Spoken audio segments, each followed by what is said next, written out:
Imagine a world on the brink, a world teetering on the edge of chaos, where the air is thick with tension and the future is uncertain. This was Europe in 1914, a continent poised on the precipice of a cataclysmic transformation. A world where empires still sprawl across continents, their borders stretching far and wide, encompassing diverse cultures and peoples under a single flag. The British Empire, the French Empire, the Austro-Hungarian Empire, and the Russian Empire, all vast and powerful yet fragile and vulnerable. A world where ancient grudges fester between nations, where old rivalries and new ambitions collide. Nationalism is on the rise, with fervent parades and passionate speeches stirring the hearts of millions. Leaders, both wise and reckless, navigate a complex web of alliances and enmities. This was Europe in the early 20th century, a powder keg of nationalism, imperial ambition, and military might. Cities bustled with life, yet beneath the surface the drums of war beat ever louder. Military parades showcase the might of nations, a stark reminder of the looming threat. The fuse, once lit, would plunge the world into a conflict of unimaginable scale and ferocity. World War I. Soldiers marched with pride, unaware of the horrors that awaited them. Declarations of war echoed through the halls of power, sealing the fate of millions. This was a war that would redefine warfare, redraw the map of Europe, and leave an indelible scar on the 20th century. Trenches stretched across the continent, battlefields became graveyards, and the very nature of conflict was forever changed. The world watched in disbelief as the gears of war ground into motion. Anxious crowds gathered, reading newspapers with headlines that spoke of mobilization and conflict. The sense of dread was palpable as the reality of war began to sink in. Declarations of war flew between capitals like grim heralds of the coming storm. Diplomats, once engaged in delicate negotiations, now signed documents that would unleash unprecedented destruction. The die was cast, and there was no turning back. What began as a localized conflict in the Balkans rapidly escalated into a global conflagration. The assassination of Archduke Franz Ferdinand in Sarajevo was the spark that ignited the tinderbox, but the flames spread quickly, engulfing the world in war. The assassination of Archduke Franz Ferdinand, heir to the Austro-Hungarian throne, in Sarajevo on June 28, 1914, provided the spark. A single bullet, fired by a young nationalist, set off a chain reaction that would change the course of history. This singular event, a seemingly distant political assassination, ignited the tinderbox of European tensions. The streets of Sarajevo, once peaceful, became the epicenter of a crisis that would engulf the entire continent. Within weeks, the Central Powers, led by Germany and Austria-Hungary, faced off against the Allied powers, spearheaded by France, Russia, and Great Britain. Soldiers from across the globe were drawn into the conflict, their destinies intertwined by the machinations of their leaders. The assassination in Sarajevo had triggered a chain reaction, activating a complex web of alliances that had been years in the making. Treaties and pacts, designed to maintain peace, now served as the very mechanisms that propelled nations into war. The assassination was not the cause of the war, but the catalyst. It was the spark that ignited the powder keg, the final straw in a world already teetering on the edge. Diplomatic efforts to avert war failed, and the descent into madness began. The stage had been set for a global conflict. The world was at war, and the consequences would be felt for generations to come. Soldiers prepared for battle, unaware of the horrors that awaited them in the trenches and on the front lines. The world was at war, and the consequences would be felt for generations to come.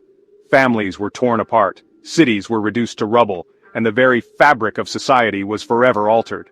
The war to end all wars had begun, and its legacy would shape the 20th century. The assassination of Archduke Franz Ferdinand was a tragedy, but it was also a symptom of a much deeper malaise. The tensions that had been building for years finally erupted, and the world was plunged into chaos. The world was a dangerous place in 1914, and the war was a product of that danger. The descent into madness had begun, and there was no turning back. The events of 1914 set the stage for a century of conflict and change, a century that would be forever marked by the scars of war. To understand the First World War, one must first unravel the intricate web of alliances that entangled the nations of Europe.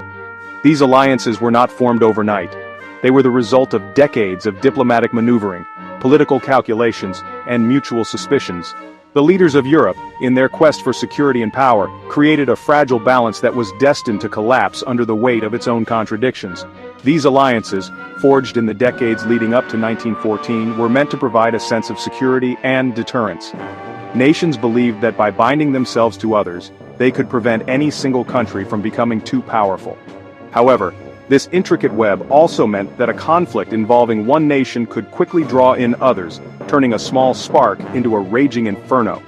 This is precisely what happened when the assassination of Archduke Franz Ferdinand in Sarajevo transformed a regional conflict into a global war. The assassination was the match that ignited the powder keg, but the alliances were the gunpowder that made the explosion so devastating.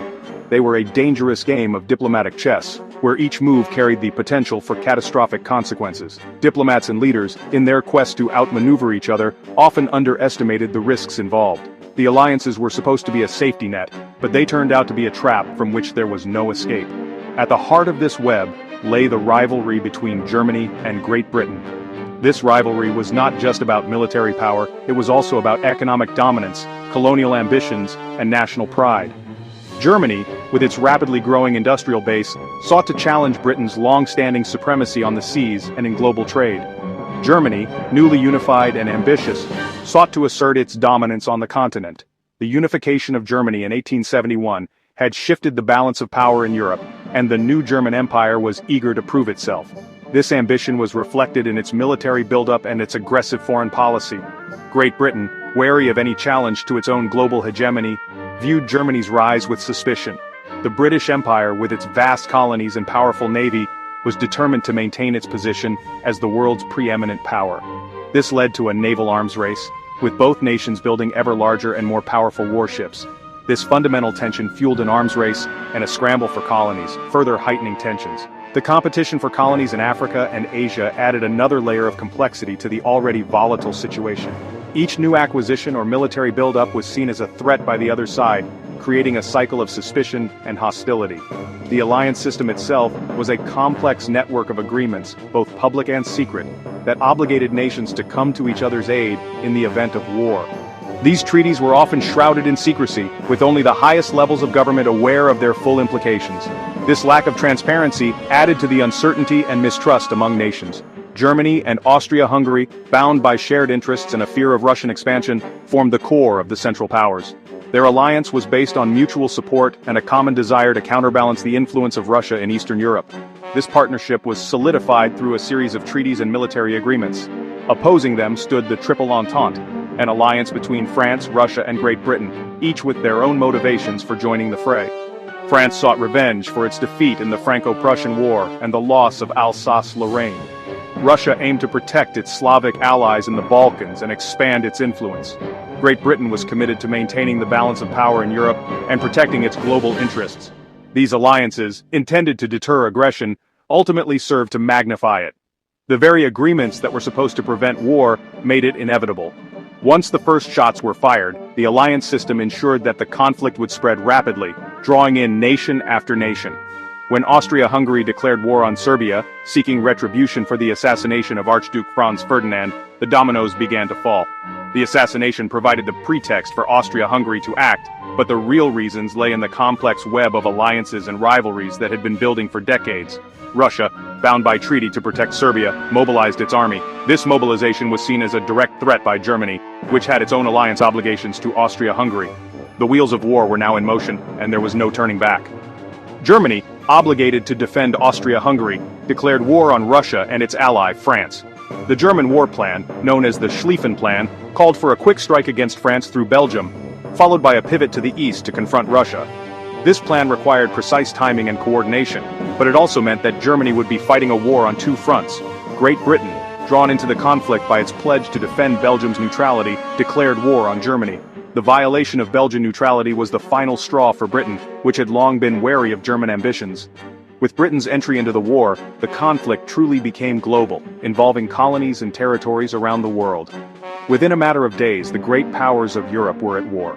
The intricate web of alliances, intended to preserve peace, had instead ensured that a local conflict would escalate into a world war.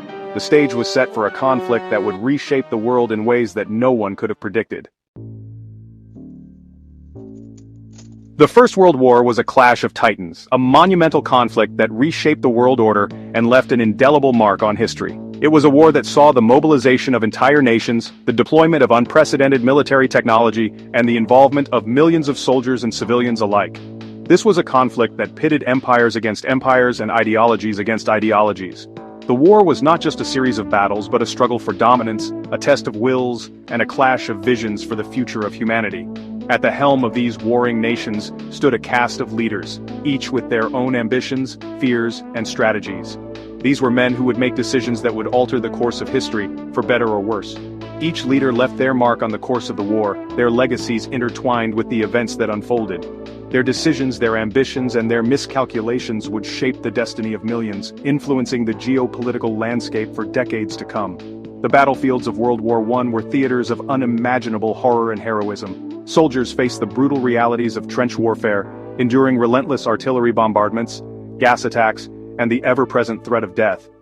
The leaders who commanded these forces bore the heavy burden of responsibility for the lives of their men.